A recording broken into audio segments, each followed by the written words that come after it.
काय ग, तू बहिरी आहेस का? कानाने ऐक. ओ, मला सगळं ऐकायला येते. बोला, काय म्हणताय? त्याचं काय आहे, मला ना तुला काहीतरी महत्वाचं सांगायचंय. म्हणजे तू नवीन आहेस ना आमच्या घरात, म्हणून. म्हणजे म्हणजे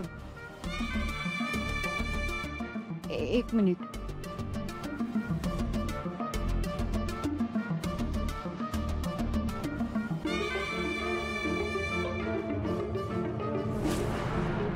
सांगा ना, म्हणजे काय?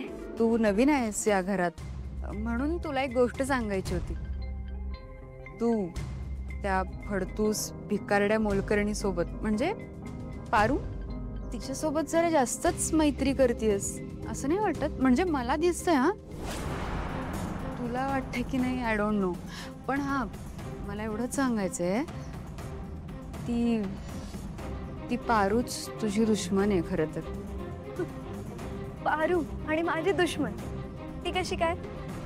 कशी काय, त्याचं काय आहे ना, आता मी हे बोलू नये खरं तर, पण आमचं आदित्य, त्याचं झालंय असं की तो सतत पारूच्या मागे पुढे असतो. अगं पारू पारू पारू करून. आणि ती मूर्ख पारू, ती सतत आदित्य सर असा जप करत असते. सो जरा सांभाळून राहा, एवढंच सांगायचं होतं.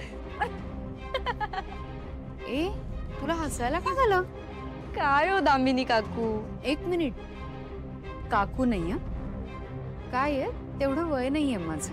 आणि हा, तुला जर रिस्पेक्ट द्यायचंच असेल तर दामिनी मॅडम म्हणू शकतेस मला. ओके काकू, आय मीन मॅडम. पण काय हो, तुम्ही आदित्यच्या काकू आहात ना, मग तुम्ही काय बोलताय तुम्हाला तरी कळतंय का? अहो, तुम्ही तुमच्या पुतण्याबद्दल बोलताय.